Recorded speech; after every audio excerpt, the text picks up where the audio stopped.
All right, guys, we just closed and funded on $130,000 today, this week here at the wholesale company. And as you know, a lot of these transactions don't go as smooth as we would like. That's why we have Kirsten here with Transaction Rescue doing all of our transactions, because if you're a one-man band or if you have a team like we do, you can't be good at everything. And there's a lot of ins and outs on the transaction side that you need an expert to get these deals to the closing table. So we got a lot of deals in our pipeline. A few that have closed recently we're going to go over because some of them are interesting, some are funny, some were a headache. So there's been a lot of blood, sweat, and tears into the 130 grand that closed and funded today. I think we have like 230,000 closed and funded in the last like 3 or 4 months. So we're rocking and rolling. But again, these transactions are really difficult. And if you guys do like this content, you want more of it, please like and subscribe and comment below. But first, we'll get into our first deal, which is Kannapolis, North Carolina. What happened with this one? So Kannapolis was a fairly decent deal size, 23K, tenant occupied. It was a retired landlord. The landlord happened to be the grandmother of the tenant, and the tenant was ruling the roost, if you will.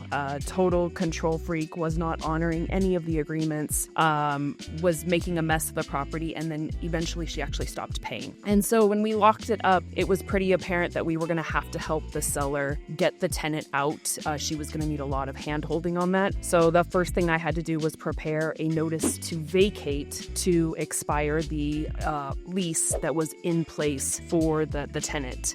So we got that executed by the seller. Of course, the seller had to sign it, and then we helped her have that posted and delivered using Investorbase. Yeah, and this tenant, which we were dealing with like on a daily basis here. We were like, we'll try anything to get this thing moving. And we told the tenant, hey, like, we will look for a place for you.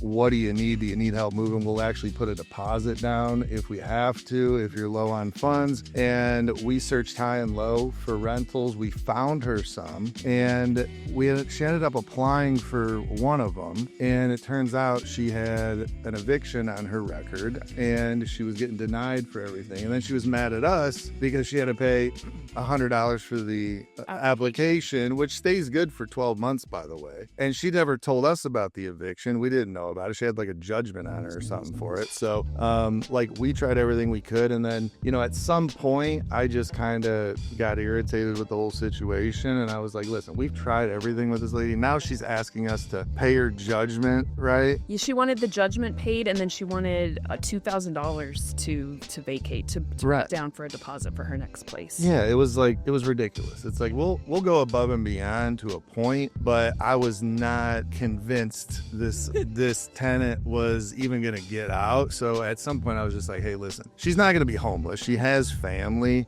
Like, if she's not cooperating with us and she's just trying to take advantage of the situation, I'm like, let's just go through with this eviction. And we did stay in contact with her and made sure she was going to get out. She kept promising she would, and eventually she did, but she did stop paying. She did stop paying. So ultimately, I think the other challenge was that she had 6 dogs, and they weren't small dogs. They were like massive mastiffs, and they were destroying the property, and nobody would take the dogs either. Yeah. She couldn't afford another eviction, and she demanded 60 days to vacate instead of 30. So we were already on like a long close as it was, and it was running just over into the next month, and we really wanted to hit it before the end of the month. Then, as it turns out, she decided through all of this that she would stop paying rent, and she didn't pay the rent for July. And so Judy, the seller, called me crying that hadn't been paid, and we ended up doing a notice of non-payment. So I posted the notice of non-payment, and she had 3 days to pay or vacate, and sure enough, she vacated. So we were like, yes, we're gonna be able to close in July. And then the next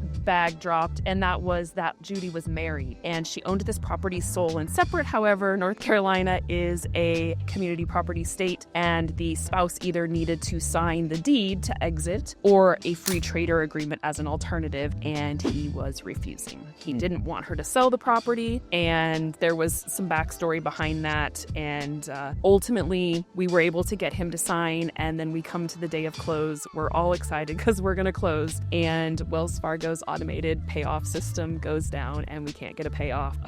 I mean, it just turned out to be an absolute shit show.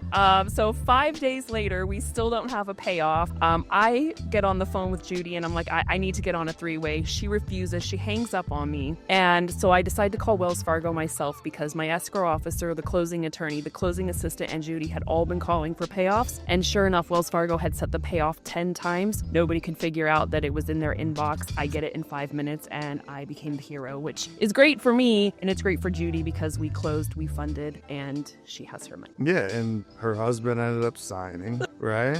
Yep. Like, yeah, this guy just came out of the blue. I think they were like separated, divorced. They had been together for 30 years, divorced, and then back together, but didn't put it on paper. Yeah. I think the lesson here is just don't get married. Yes. Especially not in North Carolina because the rules down there are wild. Like, you have to be separated for a year before you can even file for divorce in North Carolina. Yeah. Oh, God. It is a weird state for that, but that's the South for you. It's nice having somebody dealing with transactions, somebody that, knows them back and forth that can take care of things. Because I would come in every day and be like, oh, another nightmare fire to put out. And I would just say, is it going to get done still? Yes. Okay, cool. If I could give any feedback, I would on how to solve a problem. But Kirsten had this one pretty much wrapped up. So I didn't have to make a ton of calls on this one. I think I maybe talked to the tenant once or twice. But yeah, this one, and this wasn't even the craziest one. The next one is Alexander, North Carolina, which I'll say something about this real quick because a lot of people ask, when you're pulling data, what's the population you're looking for in your markets? And I know with the last company you were working with, you guys did like nationwide novations almost, right? And you're going to get leads, even if you have, like we do cold call marketing, but we get the whole county. So there's going to be these small towns in this county. Sure. I think even my team, when I was pulling data last month, they're like, well, do you look at population, blah, blah, blah, or what about rural deals? I'm like, well, let's look at our deal. And we looked at this one. I'm like, there's 4,000 people in this town. And we made 34 grand on this deal. I mean, population doesn't matter. It's really just how hot is the market. So just a quick little tip there. At a 4,000 population, like we moved this deal super fast. And it was a double wide with a leaky roof, It wasn't like it's some, anything special. It's just a double wide on a piece of land with a leaky roof, but we made good money. And the only reason I really bring this one up is because it actually was a really smooth transaction all the way until the day before close. And the lesson for me, I learned something from this. I don't know everything and I haven't closed a transaction in every state just yet, but I'm getting there. And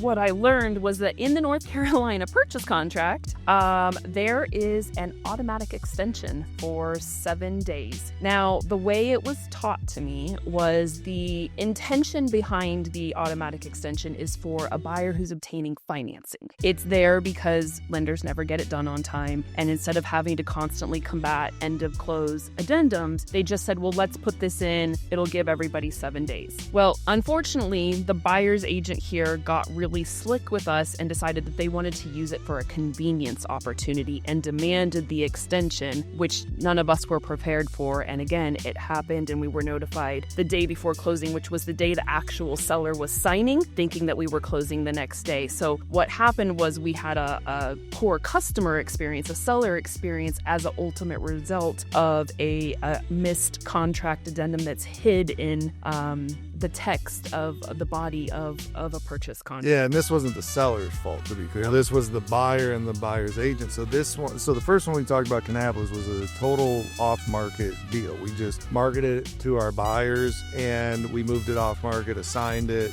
just a typical wholesale deal. This one in Alexander, we actually listed, and it was gonna go to a cash buyer anyway because of, in the condition, but we listed it kind of like a novations, and the buyer had a agent that he was working with, and I think on this one, didn't they say they marked cash on their offer? And they ended up paying cash. But they still took advantage of that little clause where it was like, hey, if we're obtaining a loan, it's like, well, you're paying cash. Right. So what's the problem? But he was like out of town and he just didn't want to do it it remote. It was kind of BS. And another thing about this one was we didn't know, but the seller was, renting like a water softener or purifier or something. We didn't know about it until a couple weeks before closing. And she's like, hey, I'm renting this water softener thing. Go back. And it's either got to get transferred or go back. And we reached out to the buyer multiple times and the agent multiple times, like, hey, do you want this thing or not? Because they're going to come get it. They just were having trouble reaching back to us and letting us know. So finally, the seller called me irritated about it. And I was like, listen, just call Culligan and have them come get the damn thing. If they're not getting back to us, like, just get out of this thing. So you don't have any responsibility. So that's what she did. They literally were coming that day or the next day to come get it. And then the buyer's agent calls and says, oh, we want it. And I was like, too late. So yeah, that situation with that deal, it would have been way smoother if this buyer's agent knew what the hell she was doing. Yeah. And she was a pain in the ass. She was. But I would say half of buyer's agents are pains in the ass. They are. They are usually the root of most of the problems that I experience in a novation transaction. They tend to be the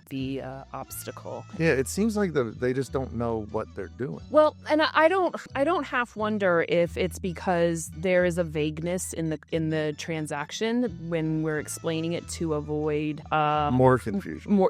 More confusion. So we kind of slide over what we're doing, and then I think it can create a little bit of confusion, which goes back to my point always is like you need to vet your agents that you're listing properties with, and they need to know, what you're doing from a transparency. Again, we don't have to say novation, but we need them to understand the scope of the transaction so that they are properly representing us and the seller and protecting both sides. Yeah, because they're the ones talking to the buyer's agent. So yeah, on novations, literally like as a dispo rep for your company, if you're doing a lot of novations, whoever's talking to the listing agents for you, for your deals, like the battle is educating the agents you're using so they can educate the agents they're talking to, really. Yeah. Like that's the whole process. All right, the next one is another North Carolina one, Mountain Town. This one's a little funky.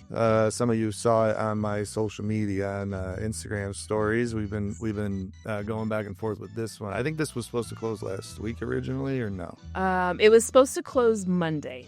Okay. But it did get pushed back, and Kirsten will go over why, which my head about exploded when I read that text from you. But this was a really good deal. This was an $85,000 deal for us, and the seller, sweet as pie.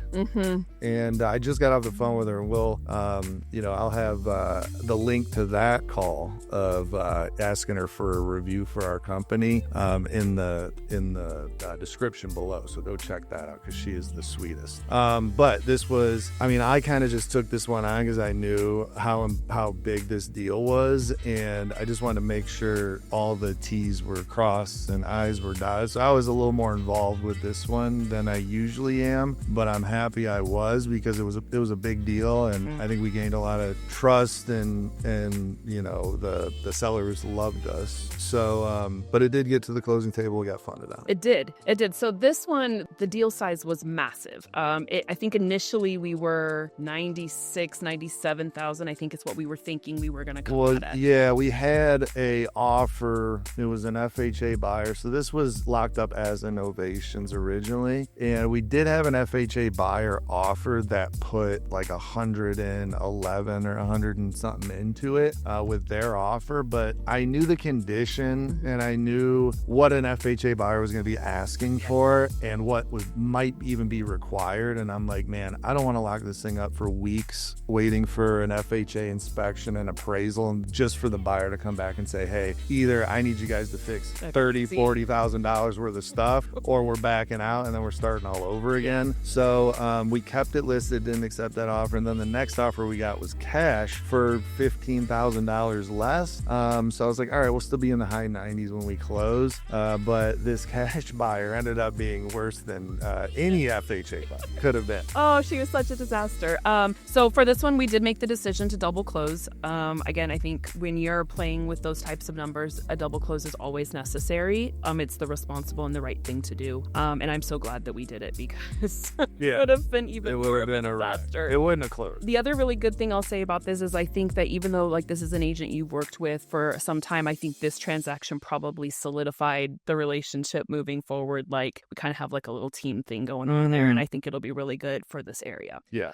So there was really some positives. And again, the transaction went really smoothly all the way up until the due diligence Binzer was received with the buyer's repair requests. We had no problems up until that point. So I get the due diligence repair Binzer, and they're telling us that it needs $30,000, which we knew it needed $30,000. And they were asking for $20,000 in concessions, which isn't too bad, right? When you think about the deal size, until they made the mistake of sending the bids. So as I started looking through the deck bid, which they're not even required to send, right? No, they're not. But they sent it, and it ended up being for our benefit, whether the nail in the coffin, The funeral. Because this woman was literally trying to, on our dime, get a brand new custom top of the line deck and calling it a needed repair. So I looked at it, I immediately slacked you and was like, bullshit, not gonna happen. And we came up with a number and ended up reducing the credit, and sure enough, like they took it instantly. Yeah. And what we did is we covered the necessary repairs, and we told her that she would be on her own for there was just a few things like drainage, and there's a little foundation issue, I think, because of the drainage. Maybe like I think they needed gutters or just like little stuff where it's like, all right, I get it. So we just kind of broke that down, said, hey, take it or leave it, this is what we're given as a credit. And I knew they would take it. And it's funny because I think this happens a lot where if it's a big deal or if it's not a big deal, like people do kind of freak out, like, oh, what if it doesn't close then? Like this is a huge deal. But I'm confident, like in this one, I was like, if it doesn't close, we'll get another buyer. I'll get another buyer, or I'll just close on it and make even more money just listing it and being patient. Right.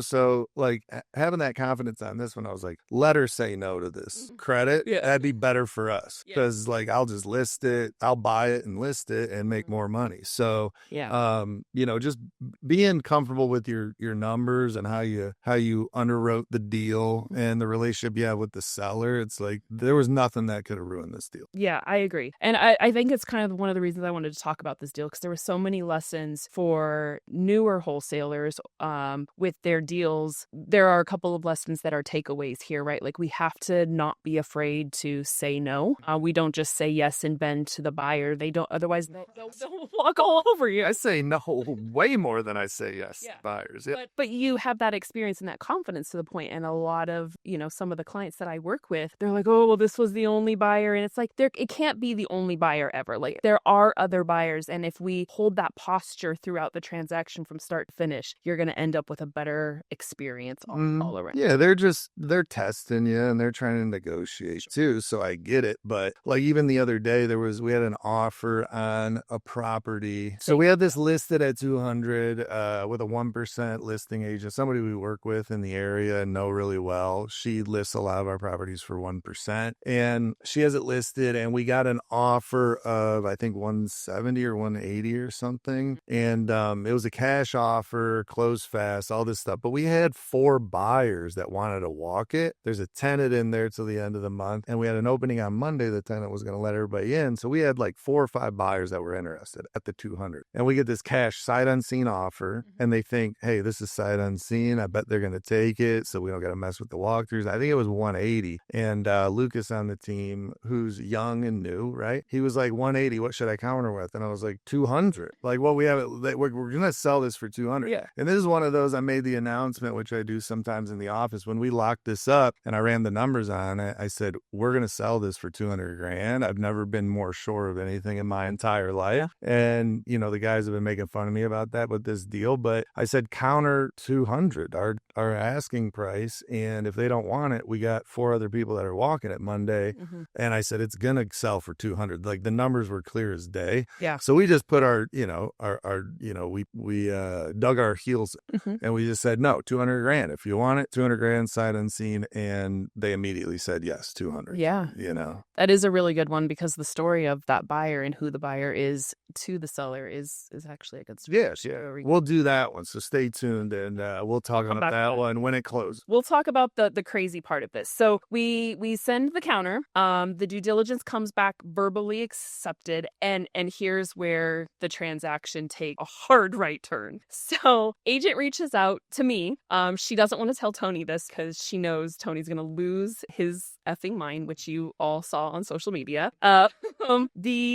The buyer refused to sign the due diligence sheet on the time that it needed to be signed because it was a void moon. Followed by the next day was the lion portal. So she could not sign on that day. And it was the beginning of Mercury retrograde. And she couldn't execute documents on the appropriate day or deliver funds as required on the closing date because it was the last day of Mercury retrograde. I hope I'm saying that. This irritated me to no end because it makes no sense. Even if it was a void moon, whatever that means. Yeah. If it was Lion's Portal, which is insane to even say, right? I'd be embarrassed at myself. And then the Mercury retrograde, whatever the hell that is, you know, these bohemian women from the mountains. It's like, I don't think it's a requirement by whatever cult that these women are following on social media that crystals give you energy, but is there a handbook that says you can't sign documents on Mercury retrograde or whatever? It's in their witchery, in their craftery, whatever it is. Yeah.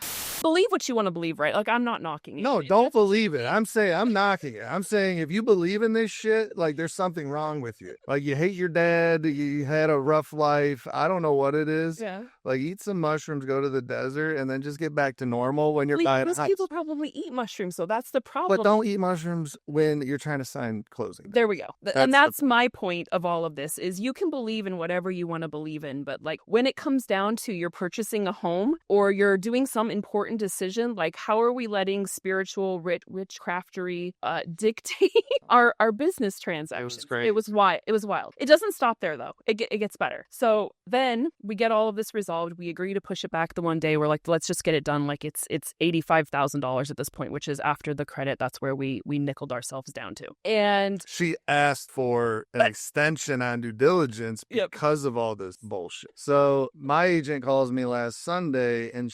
it wasn't Sunday. Whatever. I think due diligence was up on Sunday. So I think our agent called me on Friday, like Friday afternoon. And she was like, hey, listen, I got to let you know, they want an extension for due diligence till Tuesday because of the void moon and lion portal and all this shit.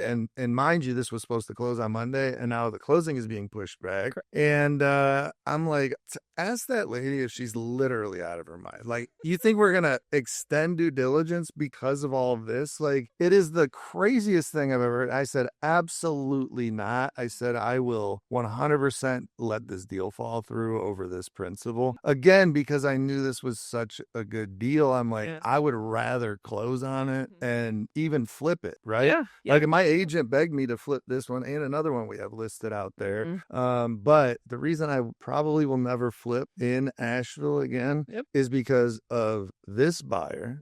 And the last flip I did in Asheville, one of my buyers that backed out was going to put a yoga studio in this house that I was selling. And she went batshit crazy on me too with all this kind of stuff. Like the energy in the house wasn't good. It's not going to be good for my yoga students and all this. And she was in there like burning sage. And then she ultimately backed out because of the energy in the house. So lesson learned, I think I'm done flipping houses in Asheville. There's something going on. Maybe there's a vortex there.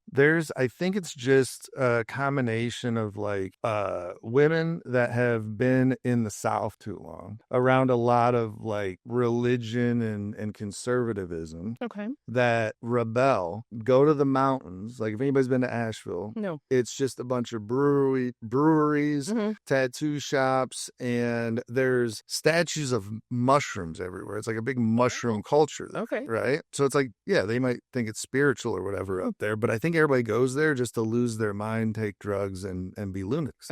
So it's like the extreme. Yeah, right? It's the extreme. It's the extreme. Well, let's keep going, right? So then we get to the day of close, and I get another call from the agent, and she's like, I'm not telling Tony this. Like, you're gonna, like, she begs me, right, to be the Not one. that I'm an asshole. I mean, No, you just don't have tolerance for inefficiency or idiocracy. And this is just absolute lunacy at this point. Yeah, For it this is. woman, she's just psycho. So she sends the wire before she's signed her closing documents. So she funds before she's signs them. And the wire comes $450 short with a note that says, I'm not paying for your closing attorney fee in full. The seller is paying half of it, which is not the conversation that was had. The conversation, and it's always the conversation, we, in our transactions, to keep things streamlined and efficient and in control of what we need to control, they have to use our title partners. It's non-negotiable. However, that being said, if somebody's going to come to us and say, hey, I've done X amount of deals and my closing attorney is X amount of dollars, most investors, and I, recommend this, will say, hey, no problem, I'll split the difference with you. Give me proof that your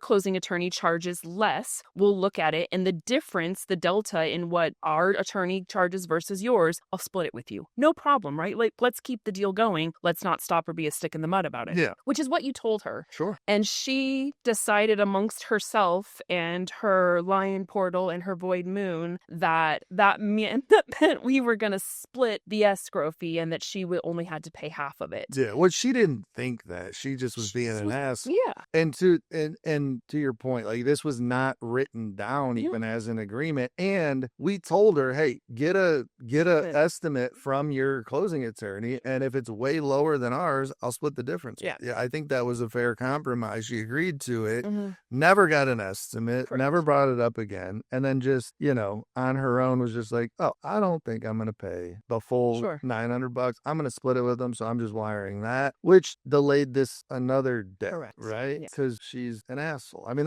here's the thing. When somebody is talking about a void moon and can't sign things, that, like, this person is so narcissistic. Like, you have to be a narcissist to believe in this witchery. And, like, if you think you're that important that you can't sign a piece of paper because of Mercury rising or whatever the hell it is, then you're an asshole. I mean, you're a narcissist. You're out of your mind. Your head is so far up your ass. And that's the same type of person that asks for due diligence extensions because of this bullshit. And it's the same type of person that just out of principle, just, doesn't send the full amount in a wire and shorts you $450 just to, like, screw you over. Correct. And it was just so irritating. But I mean, $450 on a, nearly $86,000 assignment fee. It's like, who gives a shit? Let's just get this closed. Because first of all, I want to make sure the sellers get paid on time because I really like them and they've been easy to work with. And it's like, what's $450? Not going to change my life. So you got to put your pride aside at some point. Correct. And this is where I put my pride aside. And this transaction was right at this moment over the $450.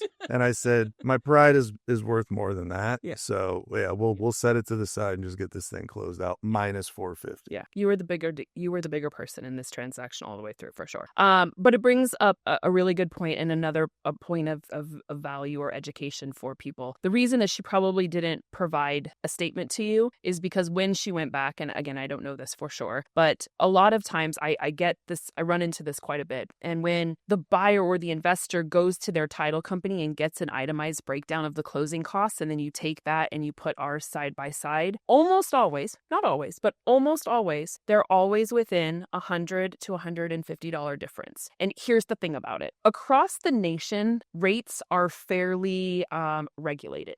You can't price gouge in the title or the settlement industry, so they all kind of have to stay fairly in line. Where things go awry is that one closing attorney will choose to call their closing attorney fee $1,000, and another will call their closing attorney fee $400. But then they'll also charge 12 other fees that all belong to the attorney. They all total the same amount. Right. And so a lot of times that's why I always want that statement, is because I want to look at the total side by side, and then let's really look at what the difference is, not what this particular line item is, because my title partner only has 4 charges that they ever charge. But if I go to my other title partner, they have 14. Right. But they're within $50. Yeah, and I think it's a money thing that makes us react the way we do as humans, where we see one line that's 400 versus 1,000, and people's natural instinct, knee-jerk reaction is to freak out. Correct. This is bullshit, blah, blah, blah. And then you're like, no, wait, let's all take a breath. Look at, like, the breakdown of it, it's actually the same. Yeah. If you really break down the total cost. And we've had that with another one too. I forget which deal it was. But same thing. The buyer was like, they're charging way too much. It's like, no, it's really the same. Yeah. But it's our knee-jerk reaction that does this. To see big numbers and we forget. Everybody just calm the fuck down. Yeah. And just look Do you everything. have it tattooed somewhere yet? I think it's coming. I'm going to get it on my forehead for buyers like this. Yeah. But this one was tough. But we got it done. 85 grand. Done.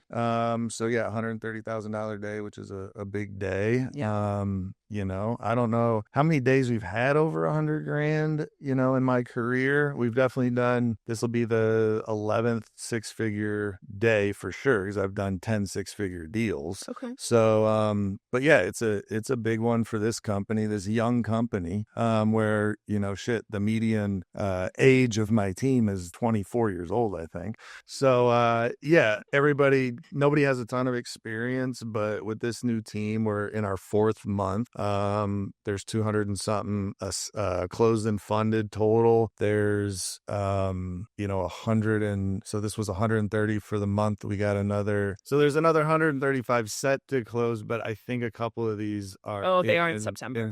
Yeah. So hopefully we get we creep up above the 150 this month. I think we will. But yeah, we already have about 100,000 set fund for September, and we got some good deals that are gonna get moved over too. You're definitely doing over 150. Yeah, so definitely over 150, and then we'll be over 100 already for September, and we're talking on August 14th today. So we still got time to make next month over 150,000. So 4 months in, we're rocking and rolling, getting some momentum. Thanks to Kirsten and her team at Transaction Rescue for handling all this nonsense that I don't have the patience for or the time.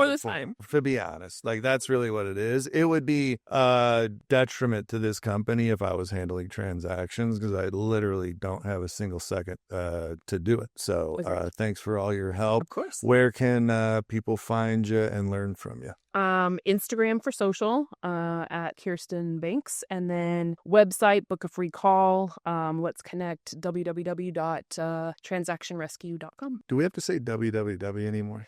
For me, apparently you do. If you just type in transactionrescue.com, it doesn't go anywhere. There's a way to fix it. Okay. Well, Gio, can you get on that? I'll figure it out for you. Yeah, because our website was doing the same thing. There's a way to fix it. Okay. So go see Kirsten on Instagram. Book a free call. We'll put her links in the description as well. And make sure you like and subscribe to this channel, because we're going to be putting out a lot of good information. Maybe once a month we go over some crazy deals on here, and just to give value and maybe have a laugh at the expense of some of these freaking lunatics we deal with. Okay, awesome. All right, see you guys later. You didn't say see you at the top. I know, I forgot my tagline.